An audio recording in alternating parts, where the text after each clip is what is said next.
যুক্তরাষ্ট্রের president Donald ট্রাম্পের নির্দেশে ইরানকে ঘিরে নৌ অবরোধ শুরু করতে যাচ্ছে মার্কিন সামরিক বাহিনী। বাংলাদেশ সময় আজ রাত ৮টা থেকে এই অবরোধ কার্যকর হবে বলে জানিয়েছে মার্কিন সেন্ট্রাল কমান্ড সেন্টকম।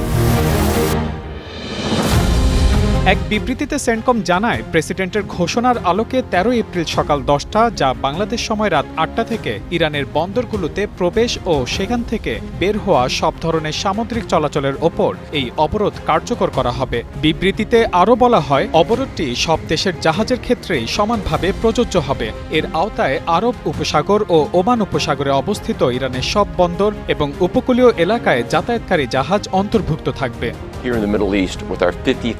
তবে সেন্টকম স্পষ্ট করেছে, হরমুজ প্রণালী দিয়ে যেসব জাহাজ ইরান ছাড়া অন্য দেশের বন্দরে যাতায়াত করবে তাদের নৌ চলাচলের স্বাধীনতায় কোনো বাধা দেওয়া হবে না। বিশ্লেষকদের মতে, এই পদক্ষেপ মধ্যপ্রাচ্যে উত্তেজনা আরও বাড়াতে পারে এবং বৈশ্বিক জ্বালানি সরবরাহেও নেতিবাচক প্রভাব ফেলতে পারে। এর আগে নিজের সামাজিক যোগাযোগ মাধ্যম ট্রুথ সোশ্যালে দেওয়া এক বার্তায় ট্রাম্প জানান, মার্কিন বাহিনী অবিলম্বে হরমুজ প্রণালীতে প্রবেশকারী বা সেখান থেকে বের হওয়া জাহাজগুলোর ওপর নজরদারি ও নিয়ন্ত্রণ আরোপের প্রক্রিয়া শুরু করবে।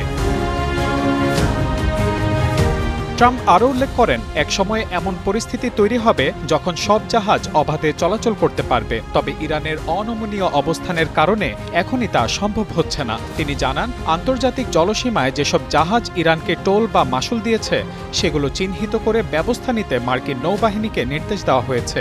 তার ভাষায়, যারা ইরানকে অবৈধ টোল প্রদান করবে, মুক্ত সমুদ্রে তাদের নিরাপদ চলাচলের নিশ্চয়তা থাকবে না। Mahmudul Hasan, Times today.